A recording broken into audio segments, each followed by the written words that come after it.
Hadirat Tuhan, kita percaya Yesus Kristus adalah Tuhan kita.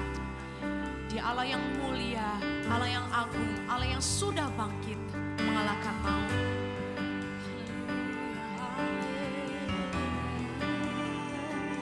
Dia Allah yang mulia dan berkuasa.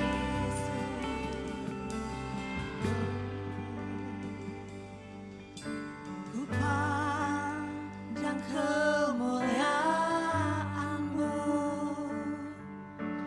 Imam besar maha agung, Kaulah pemilik hidup, Yesus Kristus Tuhan.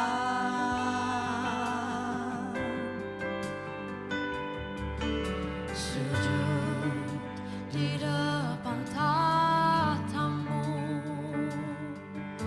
taklukkan seluruh hidupku,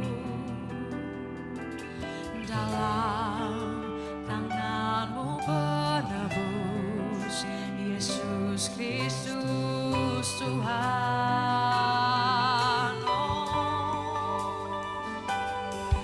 Tiada satu pun yang luput dari karya kasih-Mu yang mulia. Bagi-Mu segala pujian, hormat, kemuliaan.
sungguh bersyukur kami menerima karya keselamatan daripada-Mu ya Bapa.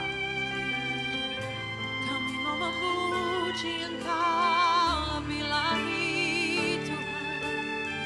Dalam hidup kami menyembah Engkau, setiap pagi menyembah-Mu, sepanjang hidup kami menyembah nama-Mu yang kudus.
kuasa Tuhan, Allah yang hebat.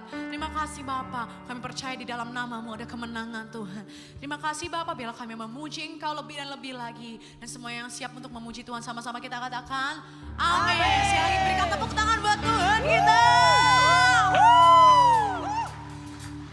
Kita percaya di dalam nama Yesus ada kemenangan. Di dalam nama Yesus ada pengharapan. Sebab Dia Allah yang telah menyelamatkan kita. Amin. Amin. Sama-sama kita tepuk tangan di atas kepala yuk.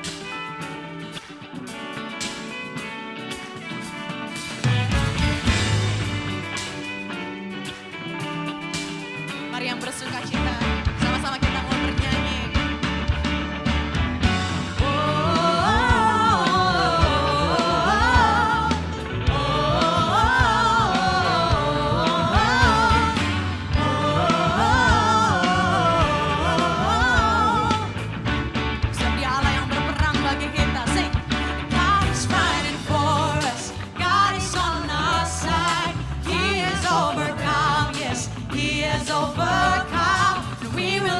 Shaken, we will not be moved. Jesus, you are here. He's carrying our burdens, covering our shame. He has overcome, yes, He has overcome. And we will not be shaken, we will not be moved. Jesus, you are here. Oh, I will live, I will not die. Resurrection power of Christ alive in me, and I am free in Jesus' name. Dalam nama Yesus kita telah bebas, amin.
Shalom semuanya. Alkitab berkata, Yesus mati karena dosa-dosa kita. Dia dikuburkan, tapi pada hari yang ketiga dia dibangkitkan. Haleluya. Setelah Tuhan Yesus bangkit, selama 40 hari Tuhan Yesus menampakkan diri kepada lebih dari 500 murid-muridnya untuk membuktikan bahwa dia hidup. Setelah memberikan pesan yang terakhir, seperti yang terdapat dalam Kisah Para Rasul 1 ayat 8, dengan disaksikan murid-muridnya, Tuhan Yesus terangkat ke sorga. Saya percaya kalau kita berada di sana waktu itu, kita pasti akan sama dengan murid-murid Tuhan Yesus yang melihat bahwa Tuhan Yesus bertambah tinggi. Ketika mereka melihat ke bawah, ternyata kaki Tuhan Yesus sudah tidak menyentuh tanah lagi. Perlahan tapi pasti, Tuhan Yesus terangkat ke sorga. Makin lama makin kecil, sampai ada awan yang menutupi dan hilang dari pandangan mata. Sementara mereka terheran-heran melihat ke langit, maka ada 2 orang yang berpakaian putih di dekat mereka yang berkata, "Hai orang-orang Galilea, mengapakah kamu berdiri melihat ke langit? Yesus ini yang terangkat ke surga meninggalkan kamu, akan datang kembali dengan cara yang sama seperti kamu melihat dia naik ke surga." Dari ayat ini, saya percaya kalau yang melihat Tuhan Yesus naik ke surga adalah murid-murid Tuhan Yesus, maka yang akan melihat Tuhan Yesus turun dari surga adalah murid-murid Tuhan Yesus. Sekarang Tuhan Yesus ada di surga. Apa yang dilakukan Tuhan Yesus di surga? Yang pertama, Tuhan Yesus berkata dalam Yohanes 14 ayat 1 sampai dengan 3, "Janganlah gelisah hatimu, percayalah kepada Allah, percayalah juga kepadaku. Di rumah Bapa-Ku banyak tempat tinggal. Jika tidak demikian, tentu aku mengatakannya kepadamu. Sebab aku pergi ke situ untuk menyediakan tempat bagimu. Dan apabila aku telah pergi ke situ dan telah menyediakan tempat bagimu, aku akan datang kembali dan membawa kamu ke tempatku, supaya di tempat di mana aku berada, kamu pun berada." Pesan Tuhan Yesus ini ditujukan untuk murid-muridnya. Karena itu, kalau kita mau ikut dalam pengangkatan, maka kita harus menjadi murid Tuhan Yesus. Murid Tuhan Yesus adalah kita-kita yang hidupnya sama seperti Kristus telah hidup. Karena kita hidup sama seperti Kristus telah hidup, maka kita akan menjadi serupa dengan gambarnya. Roma 8 ayat 29 berkata, "Sebab semua orang yang dipilihnya dari semula, mereka juga ditentukannya dari semula untuk menjadi serupa dengan gambaran anaknya, supaya ia, anaknya itu, menjadi yang sulung di antara banyak saudara." Jadi goal kita sebagai orang percaya adalah menjadi serupa dengan gambar Yesus, yaitu murid Tuhan Yesus. Menjadi seperti Kau, Yesus, menjadi seperti Kau, Yesus, menjadi sempurna dalam seluruh hidupku, dalam seluruh hidupku, dalam seluruh hidupku.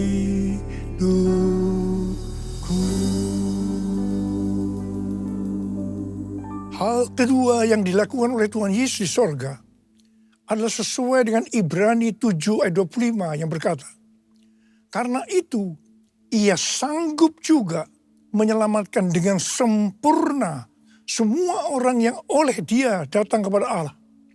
Sebab ia hidup senantiasa untuk menjadi pengantara mereka." Tuhan Yesus di sorga menjadi pengantara kita. Artinya sebagai pendoa syafaat bagi kita, supaya kita selamat secara sempurna. Kalau kita berbicara tentang keselamatan, maka ada 3 hal yang harus diperhatikan. Yang pertama, bisa kehilangan keselamatan. Yang kedua, hampir-hampir tidak diselamatkan. Tapi yang ketiga, selamat dengan sempurna. Hal yang pertama, orang yang sudah percaya bisa kehilangan keselamatan. Matius 7 ayat 21 sampai 23 berkata, bukan setiap orang yang berseru kepadaku, Tuhan, Tuhan, akan masuk dalam kerajaan sorga. Melainkan orang yang melakukan kehendak Bapakku yang di sorga. Pada hari terakhir, banyak orang akan berseru kepadaku, Tuhan, Tuhan, bukankah kami bernubuat demi namamu? Dan mengusir setan demi namamu?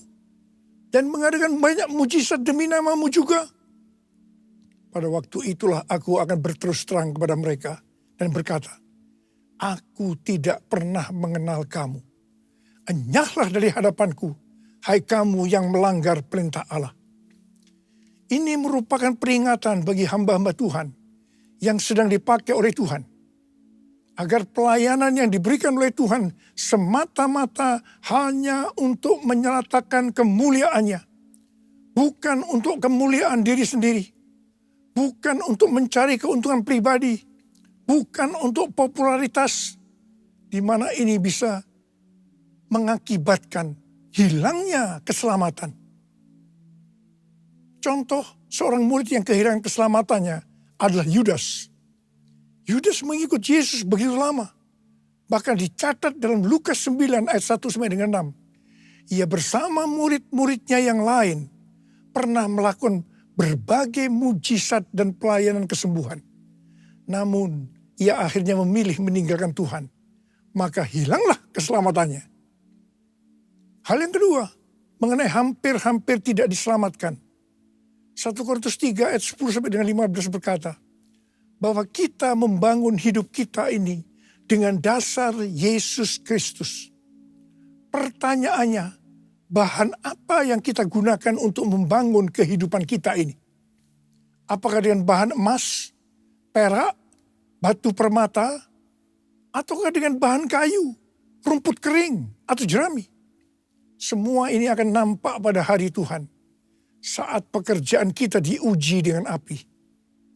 Jika pekerjaan kita tahan uji, artinya tidak terbakar karena terbuat dari bahan emas, perak, dan batu permata, maka kita akan mendapat upah. Tetapi sebaliknya, kalau pekerjaannya itu terbakar karena bahan yang digunakan adalah kayu, rumput kering, atau jerami, maka akan menderita kerugian. Selamat sih selamat, tetapi seperti keluar dari dalam api. Artinya, hampir-hampir tidak diselamatkan. Hampir-hampir tidak diselamatkan dapat diartikan. Yang pertama, kehilangan upah atau pahala. Yang kedua, kedudukan yang rendah di sorga. Dan yang ketiga, kehilangan kesempatan pelayanan dan kekuasaan di sorga. Yang keempat, kehilangan kemuliaan dan kehormatan di hadapan Allah. Mari, saya akan ajak saudara-saudara untuk memperhatikan dengan serius pekerjaan pelayanan kita. Juga termasuk kualitas kehidupan kita. Jangan menjadi orang Kristen yang acuh tak acuh. Agar kita mendapatkan upah di sorga. Yang mau katakan amin. Tuhan Yesus berada di sorga. Untuk mendoakan kita. Agar mendapatkan keselamatan yang sempurna. Bukan untuk kehilangan keselamatan. Atau bukan hampir-hampir tidak diselamatkan. Supaya doa Tuhan Yesus ini terjadi. Maka sesuai dengan 2 Petrus 1 ayat 5 sampai 11. Dikatakan bahwa kita harus dengan sungguh-sungguh berusaha. Dengan sungguh-sungguh berusaha. Untuk menambahkan kepada iman kita kebaikan. Artinya berbuat baik. Kemudian ditambahkan lagi pengetahuan. Kemudian tambahkan lagi dengan penguasaan diri. Tambahkan lagi dengan ketekunan. Tambahkan lagi dengan kesalehan. Yang artinya hidup kudus. Tambahkan lagi kasih akan saudara-saudara seiman. Dan tambahkan lagi kasih akan semua orang. Kalau kita melakukan ini semua dengan sungguh-sungguh, maka kita akan lebih mengenal Tuhan Yesus Kristus. Dan kita tidak akan pernah tersandung. Dengan demikian, kita akan dikaruniakan hak penuh untuk memasuki kerajaan kekal, yaitu kerajaan Tuhan dan Juru Selamat kita, Yesus Kristus. Yang artinya kita mendapatkan keselamatan yang sempurna. Haleluya! Besar anugerah-Mu, berlimpah kasih-Mu, semakin hari semakin bertambah. Besar anugerah-Mu, besar anugerah-Mu, berlimpah kasih-Mu, semakin hari semakin bertambah. Besar anugerah-Mu, besar anugerah-Mu.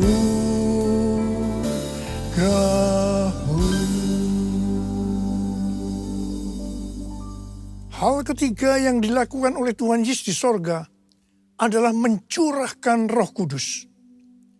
Pesan yang terakhir dari Tuhan Yesus untuk murid-muridnya sebelum ia terangkat ke sorga terdapat dalam Kisah Para Rasul 1 ayat 8 yang berkata, tetapi kamu akan menerima kuasa kalau Roh Kudus turun ke atas kamu, dan kamu akan menjadi saksiku di Yerusalem dan di seluruh Yudea dan Samaria dan sampai ke ujung bumi. Setelah memberikan pesan yang terakhir ini, Tuhan Yesus naik ke sorga. Setelah itu apa yang dilakukan oleh murid-muridnya? Mereka pergi ke Yerusalem dan berkumpul di ruang atas atau kamar loteng. Mereka melakukan ini karena Tuhan Yesus yang menyuruh mereka agar tidak meninggalkan kota Yerusalem, karena mereka akan dilengkapi dengan kekuasaan dari tempat tinggi. Tuhan Yesus berkata, sebab Yohanes membaptis dengan air, tetapi tidak lama lagi kamu akan dibaptis dengan Roh Kudus. Murid-murid yang berkumpul berjumlah sekitar 120 orang. Kisah Para Rasul 1 ayat 14a berkata, mereka semua bertekun dengan sehati dalam doa bersama-sama. Artinya mereka berdoa, memuji dan menyembah Tuhan dalam unity siang dan malam. Ini adalah prinsip restorasi Pondok Daud. Ini adalah prinsip menara doa. Pada hari Raya Pentakosta, jadi 10 hari setelah mereka berkumpul itu, tiba-tiba turunlah dari langit suatu bunyi seperti tiupan angin yang keras, yang memenuhi seluruh rumah di mana mereka duduk. Dan tampaklah kepada mereka lidah-lidah seperti nyala api, yang bertebaran dan hinggap kepada mereka masing-masing. Maka penuhlah mereka dengan Roh Kudus. Lalu mereka mulai berkata-kata dalam bahasa-bahasa lain, seperti yang diberikan oleh Roh itu kepada mereka untuk mengatakannya. Itu adalah bahasa roh. Orang yang dibaptis dengan Roh Kudus akan dipenuhi Roh Kudus. Tanda awalnya adalah berbahasa roh. Setelah itu murid-murid Tuhan Yesus dipakai secara luar biasa untuk melakukan amanat agung. Tanda dan mujizat menyertai pelayanan mereka. Peristiwa ini disebut sebagai Pentakosta yang pertama. Pentakosta yang pertama ini dahsyat. Sebab dalam kurun beberapa ratus tahun, sekitar 70% dari dunia yang dikenal pada waktu itu, yaitu yang berada di bawah kekaisaran Romawi, menjadi Kristen. Pertanyaannya, apakah amanat agung sudah selesai? Jawabannya, belum. Karena itu, pada tahun 1906, kembali Roh Kudus dicurahkan di Azusa Street, yang disebut dengan Pentakosta yang kedua. Ciri-ciri yang menonjol dalam Pentakosta kedua ini adalah penekanan dalam hal berbahasa roh dan pelayanan mujizat dan kesembuhan. Meskipun seluruh karunia roh juga dicurahkan dengan limpahnya. Pentakosta kedua ini dahsyat. Mengapa? Karena melahirkan gerakan Pentakosta dan karismatik. Saat ini ada sekitar 700 juta orang yang diberdayakan oleh Roh Kudus. Pertanyaannya, apakah amanat agung sudah selesai? Jawabannya, belum. Karena itu hari-hari ini pencurahan Roh Kudus yang jauh lebih dahsyat dibanding dengan Azusa Street sedang terjadi. Ini disebut sebagai Pentakosta yang ketiga. Seperti yang terjadi pada Pentakosta yang pertama dan Pentakosta yang kedua. Maka berbahasa roh dan pelayanan kesembuhan juga terlihat begitu intens. Saya percaya dengan Pentakosta ketiga ini, amanat agung Tuhan Yesus akan selesai. Dan Tuhan Yesus akan datang kembali. Rasul Paulus dalam 1 Korintus 14 ayat 5a berkata, aku suka supaya kamu semua berkata-kata dengan bahasa roh.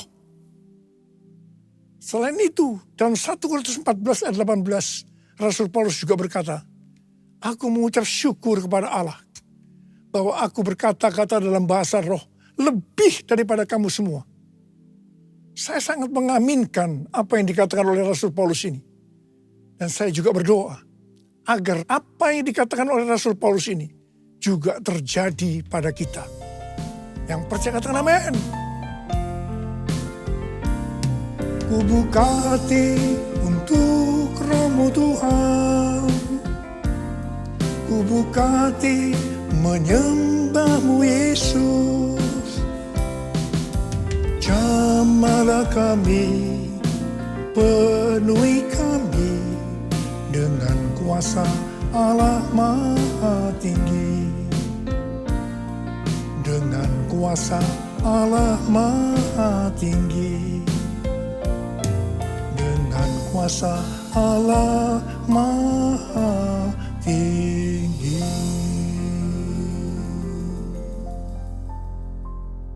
Apa yang terjadi kalau kita berbahasa roh? Yang pertama, kita akan lebih berani bersaksi tentang Yesus. Kita ingat Petrus, di mana sebelum dia dibaptis Roh Kudus dengan tanda awal berbahasa roh, dia pernah menyangkal Yesus sebanyak 3 kali sebelum ayam berkokok. Setelah dibaptis Roh Kudus dan berbahasa roh, dia berani bersaksi tentang Tuhan Yesus. Tidak peduli disesah dan dipenjara.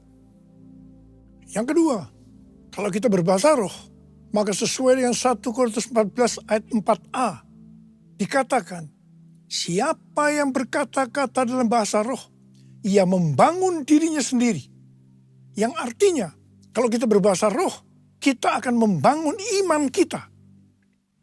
Yang ketiga, kalau kita berbahasa roh, kita akan lebih merasakan hadiratnya dan lebih intim dengan dia. Karena ketika kita berbahasa roh, kita berkata-kata kepada Allah, bukan kepada manusia. Dan yang keempat, kalau kita berbahasa roh, kita akan berdoa lebih lama lagi. Yang kelima, sesuai dengan 1 Korintus 14 ayat 14 dan 15 yang berkata, sebab jika aku berdoa dengan bahasa roh, maka rohkulah yang berdoa. Tetapi akal budiku tidak turut berdoa. Jadi apakah yang harus kubuat? Aku akan berdoa dengan rohku, tetapi aku akan berdoa juga dengan akal budiku. Aku akan menyanyi dan memuji dengan rohku, tetapi aku akan menyanyi dan memuji juga dengan akal budiku. Jadi kalau kita menghendaki agar roh kita berdoa, menyanyi dan memuji, maka kita harus berbahasa roh. Sedangkan kalau dengan akal budi atau jiwa, maka kita harus menggunakan bahasa yang kita mengerti. Mari, bagi yang mau melakukan, katakan bersama saya, amin. Sekarang Tuhan Yesus berada di sorga, duduk di sebelah kanan Allah Bapa. Dan Tuhan Yesus berpesan kepada kita, aku datang segera. Aku datang segera. Waktu Tuhan Yesus ditanya oleh murid-muridnya, apa tanda kedatanganmu dan tanda kesudahan dunia ini? Salah satu jawabannya seperti yang tertulis dalam Matius 24:14. Dan Injil kerajaan ini akan diberitakan di seluruh dunia, menjadi kesaksian bagi semua bangsa. Sesudah itu barulah tiba kesudahannya. Karena itu, Tuhan memberikan tugas kepada kita sebagai murid-muridnya untuk menjadikan semua bangsa itu menjadi murid Tuhan Yesus. Ini adalah amanat agung dari Tuhan Yesus. Salah satu visi dari Empower 21. Bahwa pada waktu Pentakosta tahun 2033. Setiap orang akan mendapatkan kesempatan untuk berjumpa secara autentik dengan Tuhan Yesus. Melalui kuasa dan kehadiran Roh Kudus. Rick Warren dari aliran baptis mendapatkan bahwa tahun 2033 adalah goal untuk menyelesaikan amanat agung. Karena itu, mari kita perhatikan dengan sungguh-sungguh satu dekade ke depan. Dari tahun 2024 ini ke 2033. Tahun 2033 adalah yang pertama, peringatan 2000 tahun kematian, kebangkitan, kenaikan Tuhan Yesus ke sorga. Tahun 2033 adalah peringatan pencurahan Roh Kudus yang berarti peringatan ulang tahun gereja yang ke-2000.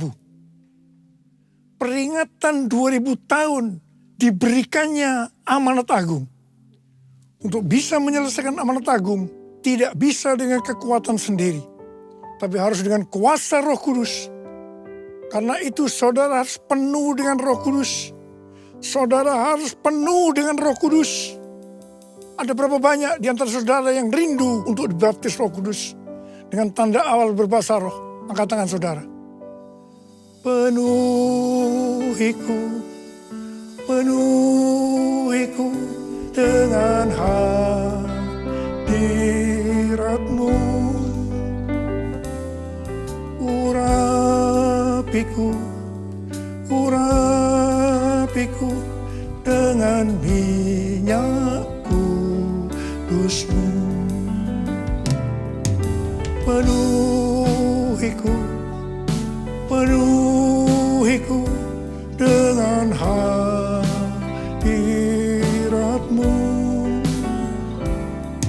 Urapiku, urapiku dengan minyak kudus-Mu.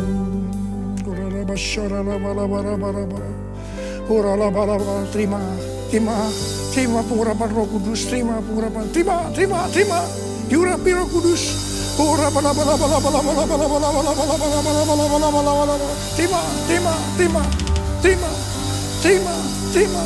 kuasa, terima kuasa, terima kuasa, terima kuasa.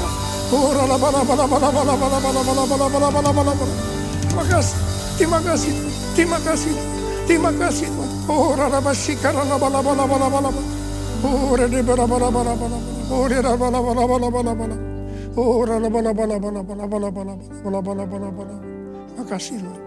kasih, terima kasih, terima kasih, terima kasih. Dalam nama Yesus, dalam nama Yesus. Amin.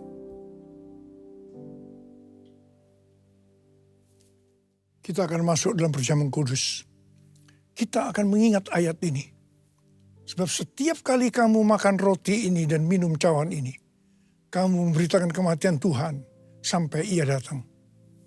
Perjamuan kudus adalah perjamuan Tuhan Yesus sendiri. Setiap kali kita masuk dalam perjamuan kudus, Tuhan Yesus selalu berkata, biarlah ini menjadi peringatan akan aku. Karena itu mari arahkan hati kita kepada kebaikan Tuhan. Kita akan mengingat kebaikan Tuhan. Supaya kita lebih mengasihi Tuhan Yesus. Kita lebih mengasihi satu dengan yang lain. Mari tundukkan kepala. Bapa, siapakah kami sebelum kami mengenal Engkau? Kami semua orang berdosa. Upah dosa adalah maut, mati. Tapi Engkau yang tidak berdosa telah dijadikan dosa oleh karena kami. Engkau harus turun dari sorga mulia, menjelma menjadi manusia, mati ganti kami. Tuhan, betapa baiknya Engkau. Betapa baiknya Engkau. Kau jadikan kami sebagai anak-anak-Mu. Engkau tuntun, Engkau bela, Engkau lindungi, Engkau berkati, Engkau hajar juga kalau kami salah. Itu Engkau ya Abah. Abah terima kasih. Engkau akan memberkati kami semua dalam perjamuan kudus ini. Tapi Engkau mau agar kami makan dan minum dengan cara yang benar. Karena itu mari, masing-masing introspeksi. Lihat keadaan diri kita masing-masing. Kalau ada dosa yang Tuhan ingatkan, langsung minta ampun. Ampuni saya Tuhan. Ampuni, ampuni, ampuni ya Tuhan. Ampuni. Apa kau melihat anak-anakmu yang sedang meminta ampun kepadamu? Layakkan kami untuk masuk dalam perjamuan kudus. Terima kasih. Dalam nama Yesus kami berdoa. Amin. Mari angkat roti di tangan kanan kita tinggi-tinggi. Sebab apa yang telah kuteruskan kepadamu telah aku terima dari Tuhan. Yaitu bahwa Tuhan Yesus pada malam waktu ia diserahkan mengambil roti. Dan sesudah itu ia mengucap syukur atasnya. Ia memecah-mecahkannya dan berkata, inilah tubuhku yang diserahkan bagi kamu. Perbuatlah ini menjadi peringatan akan aku. Sudah dikasih Tuhan, bukankah roti yang kita pecah-pecahkan ini adalah persekutuan kita dengan tubuh Kristus. Mari kita makan dalam nama Yesus.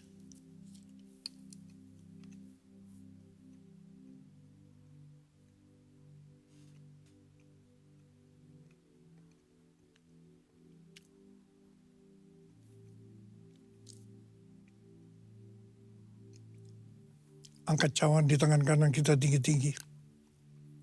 Demikian juga ia mengambil cawan sudah makan lalu berkata, cawan ini adalah perjanjian baru yang dimeteraikan oleh darahku.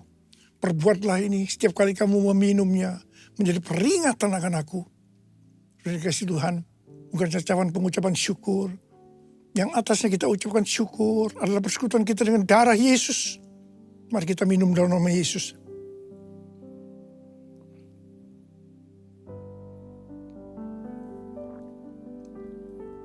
Ucapan syukur dan terima kasih.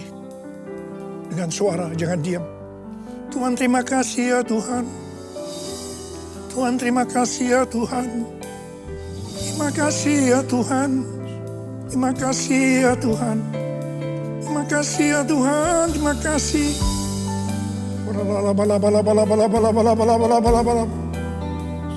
Bapa terima kasih. Saat ini kau sedang menyembuhkan yang sakit. Kau sedang membebaskan yang terikat. Kau menghibur yang susah, Engkau menguatkan yang lemah. Terima kesembuhan, terima kesembuhan, terima. Sembuh dalam nama Yesus, sembuh dalam nama Yesus, sembuh dalam nama Yesus. Oh Tuhan, terima kasih, terima kasih, terima kasih, terima kasih, terima kasih Yesusku, terima kasih Yesusku. Puji syukur hanya bagi Tuhanku. Terima kasih Yesusku, terima kasih Yesusku. Puji syukur hanya bagi Tuhanku. Terima kasih, terima kasih Yesusku, terima kasih Yesusku. Puji syukur hanya bagi Tuhanku. Terima kasih Yesusku, terima kasih Yesusku. Puji syukur hanya bagi Tuhanku. Puji syukur hanya bagi Tuhanku. Puji syukur hanya bagi Tuhanku.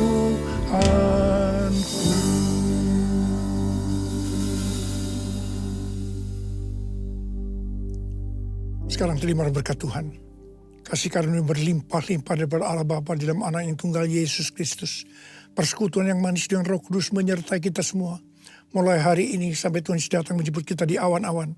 Dan bahkan sampai selama-lamanya. Yang percaya bersama-sama katakan, amin.